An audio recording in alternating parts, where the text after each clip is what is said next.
Okay, in this presentation, we're going to cover a lot more of the 3D commands that you're going to end up using. So this will be converting your 2D stuff into 3D and how we go about doing that. So if you're one of the people that likes to push buttons up here, you're going to want to change your workspace to 3D Basics or 3D Modeling, which will give you a different slew of commands up here. Now, I'm not going to go over all of these. I'm just going to use a lot more of the more commonly used 2D functions. So the first one we're going to deal with is region. So say we wanted to create a box. Say this box is 3 feet by 5 feet. And we wanted to give this some height. So this is length, width, we need height. If we go over here, we currently drew this box in a top view. And if we want to look at it in conceptual, right now we did not do anything. All we have are 4 individual lines. So line, line, line, line. There's nothing here. We need to create like a plane or a surface on this. And the way we go about doing that is push region. And if we highlight the 4 lines we want to create into a region and push enter, you see that it created this object now. I can't grab the individual lines anymore. It's one object. It created that. And if I end up turning, you can see it has no height so far. It's just a flat box. Now, if you did not change to conceptual or any of these other ones, right now it's going to look like the 4 lines. However, you'll see when you hover over it, it's all one object. So depending on how you like to draw, whether it's wireframe or conceptual or whatever, you may not see this fill in. Now, say we accidentally created a surface and we wanted to get rid of it. You could easily do that by exploding. And if we click on it, you can see we're back to, let me go to straight on top view so they're not crooked. They're back to their individual lines. Now, one thing I would like to caution is you should be using explode in a last case scenario, or if you know it's not going to screw up your drawing. When you're towards the middle or end of your house and you have all these walls and you're like, oh crap, blah, blah, blah, blah, blah, do not just explode it, because it is going to cause a headache for you. The best thing I would suggest is, if you're worried about using explode, create a copy of whatever you're going to explode first. So say you had some type of object, create a copy of it and leave it over here, because if you end up exploding this and you can't get it back to look like this, you could always just delete this and move this back to where it was. But if you just need it to do something simple like this one, you could easily explode it to get back to its basic components. So say we wanted to give this some depth, and I'll change to an isometric right now, just so you can see the depth that I'm going to add to it. Something up here, whatever. We're going to use extrude. You could also use press pull, which we'll get into in a sec, but we're going to type in extrude, click this object, push enter, and then we could give it a height. So say we wanted it to be 2 feet tall. We would type in 2 feet, push enter, and now we have a box that is that high, along with the original length and width that we did. Now, how would this look if we actually didn't region it and you kind of screwed up with that and forgot to do it, or it just didn't region? So if we explode this other one back to its individual parts, if we were to extrude both of these, you'll see that the one that doesn't have a region is hollow inside. And if you're in 2D wireframe, this is what it ends up looking like. It kind of gives that cross-hatching effect. So if you see this while you're in 2D wireframe, you know something got jacked up. So if we go to that,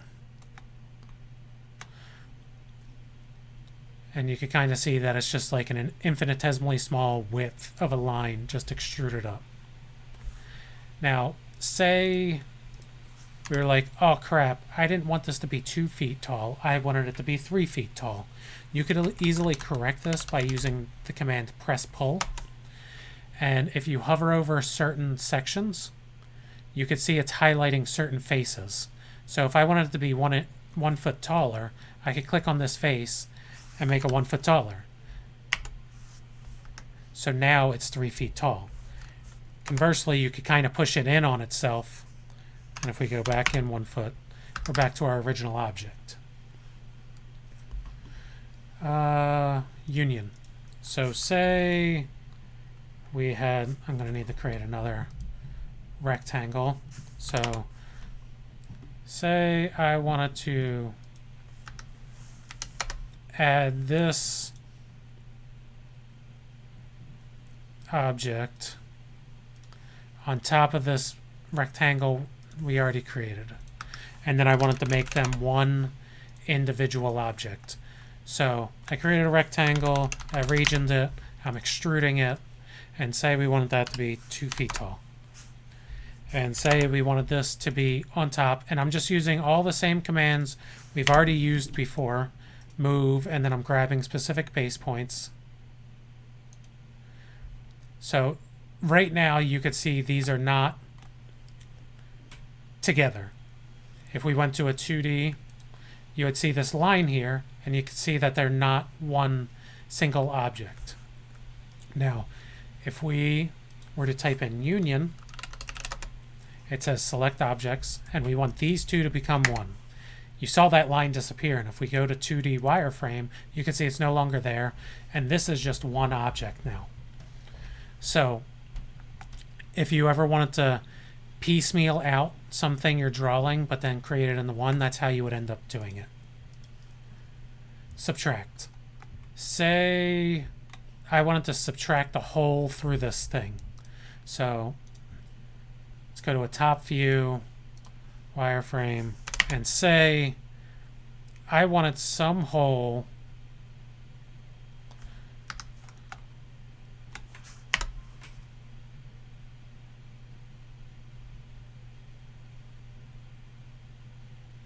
come on, you suck, stop sucking, whatever. See, this is the issue right now I'm having, is it's grabbing in 2 different points. So a lot of times if I need to subtract stuff on, and I don't mind this kind of like screwing up on me here, because mistakes are where you learn crap, or issues are where people are like, oh, I had that same issue. So say I just wanted a 1 foot diameter circle, or we'll do 0.5 feet radius. So we have this circle, and I'm going to region this. I'm going to extrude this. Say I wanted it to extrude all the way through. We could do this in one of 2 ways. I think this was 2 feet. It may have ended up being 3. It looks like 3. A little over 3. Okay. So there's 2 ways to do this. Say we wanted this to be there, and if we rotate around it, it looks like it's on that face. We could easily extrude this well past the length of the box. We could go absurdly through. Or if you knew the specific distance, you could have just typed in 3.5 feet and done that. So we got this cylinder that we want to subtract out of this box. This we want out of this. So if we type in subtract, it says select solid surfaces and regions to subtract from. We want to subtract from this box. Then we push enter, and you'll see this thing right here changed. It now says select solid surfaces and regions to subtract. We want to subtract this cylinder out of this object. So if we do that and push enter, you can see now we have a hole going through our object. So that's how that works. 3D rotate is what I'm doing right now. The way I do that is I hold in the shift button and push in my scroll wheel. So similar to how you pan, if you hold in shift, you could like kind of 3D pan. Or this is 3D orbit, not 3D rotate, sorry. It's like a 3D pan of it. The other way to do it is to just do 3DO. And then you could left click and do your thing. 3D rotate would be, we go, oh crap, this face is actually supposed to be the front and not the top. How are we going to fix that? We could 3D rotate it. So the way this works is if you type in 3D rotate, it says select objects. We select, we push enter, and it gives you the 3 different axes you could spin it on. You could spin it on that axis, or that axis. If we wanted this like portion with the cutout to be in the front, we'd spin it on the red one, and you could either wait until you get the angle you want, or you could just type it in and push enter. And you'll see if we go to a front view now, it's now what we wanted. So if you ever end up accidentally drawing in the incorrect view, then that's how you could end up fixing it. Sometimes you may have to 3D rotate it a couple of times to get to the view you want it to. That's how it works. In the 2D one, I talked about how this thing over here is the devil, and I just wanted to kind of reiterate that. If you end up using this a whole bunch to pan around this and go around it, and your views get confused, where you could only draw in an orthogonal direction, so if you forget what that looked like, it would essentially look like you're trying to draw a line, and all it does is allow you to do this, and you're like, why can't I get my angles? What is happening? The coordinate systems are confused with each other, and the fix for that is to just type in UCS, and then you change to view, and for whatever reason it seems to fix it. The easiest fix is to just never use this thing because it's the worst. So then at some point we are going to need to add layers and a whole bunch of other things with materials on it. So say we wanted this to have a certain material. We're going to have to create a layer first. So if we go to layer properties, and we'll call this, say it was supposed to be a wood texture. We created that layer, and now we need to assign this layer to wood. Okay, nothing happens, that's expected. We didn't do anything yet. We now need to search for some materials. So if we go to Matte Browser Open, that's Material Browser Open, that's what it stands for. It'll bring up this dialog box where it has a whole crap ton of materials already in CAD. The thing is, you need to load certain materials into your drawing. So if we wanted to, we could change this type, and you could see it's wood. So sure, let's go with this walnut. We will push this up arrow. So right now you'll see that there's global miscellaneous. That's just our generic one. If we push up, we now have this wood loaded into our drawing. And let's change up with, let's get an aqua concrete stucco, and let's just do something that's copper so I could change between them. So we have now loaded some materials into our drawing. What we need to do is attach them to our specific layer. So if we go to Material Attach, in here, you'll see everything on the left are all of the materials that we loaded into our drawing. Everything on the right is every layer we created.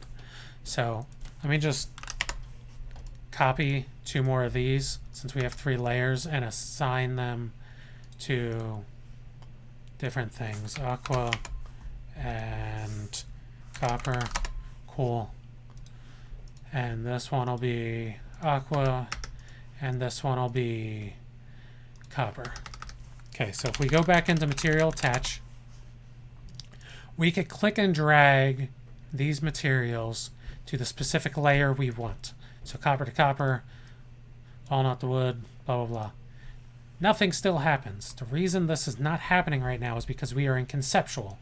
If we go to realistic, we now have the different materials. So if you zoom in, you can see we got that.